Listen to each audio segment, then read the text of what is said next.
നമസ്കാരം. വിനോദ് മാത്യു വിൽസനാണ്. സദാനന്ദൻ മാസ്റ്ററെ രാജ്യസഭയിലേക്ക് BJP nominate ചെയ്തിരിക്കുന്നു. ഇതുമായി ബന്ധപ്പെട്ട് ബിജെപിയുടെയും അതുപോലെ തന്നെ ആർഎസ്എസിന്റെയും അല്ലെങ്കിൽ മറ്റു മാധ്യമങ്ങളുടെയൊക്കെ വാർത്തകൾ വരുന്നത് അക്രമ രാഷ്ട്രീയത്തിൽ ജീവിക്കുന്ന രക്തസാക്ഷി സദാനന്ദൻ മാസ്റ്റർ, അദ്ദേഹം നീതി ലഭിച്ചു, അദ്ദേഹത്തിനെ ഉയർത്തി രാജ്യസഭയിൽ എത്തിച്ചിരിക്കുന്നു, ഇനിയും സമാധാനത്തിന് വേണ്ടിയുള്ള പോരാട്ടത്തിൽ അദ്ദേഹം മുൻപന്തിയിൽ കാണുന്നൊക്കെയുള്ള വാർത്തകൾ വരുന്നത്. അപ്പൊ ഞാൻ അന്നേരം അന്വേഷിച്ചത് ആരാണ് ഈ സദാനന്ദൻ മാസ്റ്റർ, കാരണം എനിക്ക് അദ്ദേഹത്തെ പറ്റി ഞാൻ കേട്ടിട്ടില്ല. അപ്പൊ അന്വേഷിച്ചപ്പോഴാണ് നമുക്ക് കിട്ടുന്ന വാർത്തകൾ പ്രകാരം അപ്പൊ ഞാൻ ആലോചിച്ചു, ഇനിയും സമാധാനത്തിന് വേണ്ടി എന്തെങ്കിലും പടപൊരുതിയ ധീരനായ മനുഷ്യനായിരിക്കും, എന്തെങ്കിലും തരത്തിലുള്ള സമാധാനത്തിന് വേണ്ടിയുള്ള സംഘടനകൾ നടത്തുന്ന ആളായിരിക്കും, മാക്സിസ് അവാർഡ് പോലും ഏതെങ്കിലും സമയത്ത് നിരസിക്കപ്പെട്ട ആളായിരിക്കും. പണ്ട് ഇസ്രായേൽ പാലസ്തീൻ യുദ്ധം ഉണ്ടായ സമയത്ത് ഇവിടെ ബഡ്ജറ്റിൽ ബാലഗോപാൽ ധനകാര്യമന്ത്രി 1 കോടി രൂപ ലോക സമാധാനത്തിന് വകയിരുത്തി. അവസാനം നാട്ടുകാർക്ക് പെൻഷൻ കൊടുക്കാൻ പോലും ഒരു കൂടെയില്ല ഖജനാവിൽ. എപ്പോഴാണ് ഈ കോപ്രായം കാണിച്ചത്? അപ്പൊ അതിനെപ്പറ്റി നമ്മൾ ചോദിച്ചപ്പോൾ അങ്ങനെ ഒരു വകയിരുത്തലും ഇല്ല, ഫണ്ടും ഇല്ല എന്ന് പറഞ്ഞു. അപ്പൊ അങ്ങനെ വല്ല കോപ്രായങ്ങളെ കാണിക്കുന്ന ഒരുപാട് മനുഷ്യരുണ്ട്. ആ കൂട്ടത്തിൽപ്പെട്ട ആരെങ്കിലും ആയിരിക്കും എന്ന് വിചാരിച്ചപ്പോൾ അന്വേഷിച്ചപ്പോഴാണ് മനസ്സിലാവുന്നത് അങ്ങനെയല്ല. കണ്ണൂരിലെ ആർഎസ്എസ് CPM എന്നൊക്കെ പറഞ്ഞു കഴിഞ്ഞാൽ അവിടുത്തെ കലാരൂപം, പ്രധാനപ്പെട്ട കലാരൂപം എന്ന് പറയുന്നത് രാജ്യസഭയിലേക്ക് പോകണമെങ്കിൽ ചെയ്യേണ്ട കലാരൂപം എന്ന് പറയുന്നത് വടിവാള്, ബോംബ്, പിച്ചാത്തി, അങ്ങനെയുള്ള സാധനങ്ങൾ വെച്ചുകൊണ്ടുള്ള ആധുനിക ഗുണ്ടാ കലാരൂപങ്ങളുടെ ഇടയിൽ ജീവിക്കുന്നവർ, അതിന് നേതൃത്വം കൊടുക്കുന്നവരൊക്കെ തന്നെയാണ് ഇവര്.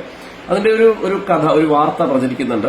അതിങ്ങനെയാണ്, ഇദ്ദേഹത്തിന്റെ കസിൻ സഹോദരനായ ജനാർദ്ദനെ വെട്ടിപ്പരിക്കേൽപ്പിച്ച് കാല് വെട്ടിപ്പരിക്കേറ്റ കേസിലെ പ്രതിയാണ്, നേതൃത്വം കൊടുത്ത ആളാണ്. എന്തിനാണ് കാല് വെട്ടിപ്പരിക്കേൽപ്പിച്ചത്? ഈ കസിൻ ബ്രദറിനെ, അദ്ദേഹത്തിന്റെ മക്കളെ, ജനാർദ്ദൻ എന്ന് പറയുന്ന CPM-കാരനാണ്, ഏരിയ കമ്മിറ്റി സെക്രട്ടറിയാണ്. അദ്ദേഹത്തിന്റെ മക്കളെ ഇദ്ദേഹം ചോദിക്കാതെ ബാലഗോകുലം പരിപാടി കൊണ്ടുപോയി.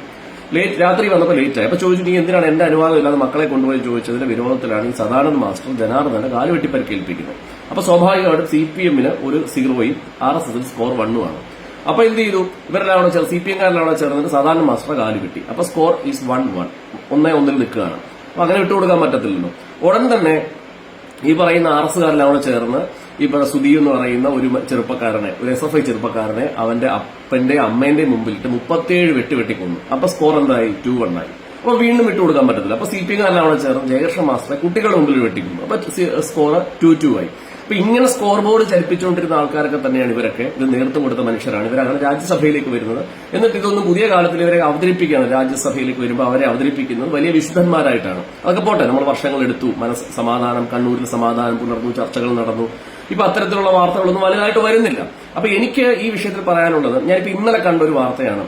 ഒരു ചെറുപ്പക്കാരൻ ഇവിടെ നമ്മുടെ മണ്ണാർക്കാടാന്ന് തോന്നുന്നു, ശശിക്കെതിരെ ഇങ്ങനെ മുദ്രാവാക്യം വിളിക്കുകയാണ്. അവരുടെ CPM-ന്റെ ശശി കോൺഗ്രസ് അനുകൂലമായി നിലപാടെടുക്കുന്നൊക്കെ പറഞ്ഞിട്ട് റോഡിൽ മുദ്രാവാക്യം വിളിച്ചു പോവാണ്. കൈയും വെട്ടും, കാലും വെട്ടും, വേണ്ടി വന്ന തലയും വെട്ടും, കടലിൽ കൊത്തി അരിയും എന്നൊക്കെ പറഞ്ഞു. ഞാൻ ചോദിക്കുന്നത്, ഈ ചെറുപ്പക്കാരോട് ചോദിക്കുകയാണ്, നിങ്ങൾ ഈ പുതിയ തലമുറയ്ക്ക്, പുതിയ പിള്ളേർക്ക് എന്ത് മെസ്സേജാണ് കൊടുക്കുന്നത് ഈ അക്രമ രാഷ്ട്രീയത്തിന്റെ? അത് മാത്രം നിലമ്പൂരിൽ നമ്മൾ കണ്ടല്ലോ, അൻവറിനെതിരെ കുറെ സ്ത്രീകൾ ചേർന്നിട്ടാണ് മുദ്രാവാക്യം വിളിക്കുന്നത്. മുമ്പിൽ പോകുന്ന ഏമാന്മാരെ അല്ലെങ്കിൽ വലിയ സഖാക്കന്മാരും മുണ്ടൊക്കെ അടിച്ചിട്ട് അങ്ങ് മുദ്രാവാക്യം വഴിയാണ് കൊല്ലും, വെട്ടും, അരിഞ്ഞുകളയും. ഇത് കണ്ട് കൈ ഉയർത്തി സ്ത്രീകൾ ഉൾപ്പെടെ വിളിക്കുകയാണ്. സത്യത്തിൽ ഈ സ്ത്രീകളൊക്കെ പാവപ്പെട്ട സ്ത്രീകളായിരിക്കും, ഒരു പക്ഷേ ചോര കണ്ടാൽ കറങ്ങി വീഴുന്ന മനുഷ്യരായിരിക്കും. പക്ഷെ വലിയ നേതാവ് വിളിച്ചു കൊടുക്കുന്നത് ചുമ്മാതെ വിളിക്കുകയാണ്. ഞാൻ ചോദിക്കുന്ന മനുഷ്യരെ, നിങ്ങൾ എന്ത് മെസ്സേജാണ് ഈ നാട്ടിലെ പുതിയ ജനറേഷൻ പിള്ളേർക്ക്? അവർക്ക് ഈ പൊളിറ്റിക്സ് എന്ന് പറഞ്ഞാൽ വൾഗറായിട്ടാണ് അവർ കാണുന്നത്. കുറെ ഗുണ്ടകളും അഴിമതിക്കാരും സ്വന്തം കാര്യം നോക്കുന്നവർ മാത്രം വരുന്ന ഒരു അഗ്ലി വേൾഡ് ആയിട്ടാണ് പൊളിറ്റിക്സിനെ കാണുന്നത്. അവിടേക്കാണ് ഈ മുദ്രാവാക്യങ്ങൾ വിളിച്ചു കൊടുക്കുന്നത്. ഇത് കണ്ട് ജനങ്ങൾ, ഈ ചെറുപ്പക്കാർ വെറുക്കുകയാണ്. മാത്രമല്ല, ഈ മുദ്രാവാക്യം വിളിക്കുന്നവരുണ്ട്. ഇപ്പൊ ഇന്നലെ നോക്കിയപ്പോൾ ആർഷോയുടെ ഒരു ഡയലോഗ്, ബിലാലിന്റെ സിനിമ. അപ്പൊ ആർഷോ ഇങ്ങനെ എന്തൊക്കെ പൊട്ടത്തരം പറയുന്നു. അത് കേട്ട് കുറെ അവന്മാർ ചുറ്റും ഇങ്ങനെ കുറെ മൊണ്ണ സഖാക്കന്മാർ നിൽക്കുന്നു, അവന്മാർ കൈയടിക്കുന്നു. അപ്പൊ ഇതൊക്കെ കാണും നിങ്ങൾ മനസ്സിലാവും, നിങ്ങളെ അറിയാവുന്നവർ നിങ്ങളെ വെറുക്കുകയാണ്. നിങ്ങളുടെ മക്കൾ, നിങ്ങളുടെ ഭാര്യമാർ, നിങ്ങളുടെ ബന്ധുക്കൾ നിങ്ങളാൽ അപമാനിക്കപ്പെടുകയാണ്. നിങ്ങൾ ശ്രദ്ധിച്ചിട്ടുണ്ടോ? ഒരൊറ്റ നേതാവും വെട്ടിമരിക്കുന്നില്ല, ഒരാൾ പോലും കത്തിക്കുത്ത് കേസിൽ പ്രതിയാവുന്നില്ല. പ്രതിയാവുന്ന മുഴുവൻ ഇതുപോലെ അത്തപ്പാടികളായ സഖാക്കന്മാരും RSSകാർ ചെറുപ്പക്കാരുമാണ്. നിങ്ങളെ കൊണ്ട് ചെയ്യിപ്പിക്കുകയാണ്, ചുടുചോറ് വാരിക്കുകയാണ്. അതുകൊണ്ട് ഇത്തരം മുദ്രാവാക്യങ്ങൾ നിർത്തി. ഇതല്ല പൊളിറ്റിക്സ്, ഇതിനു വേണ്ടിയല്ല പൊളിറ്റിക്സ്.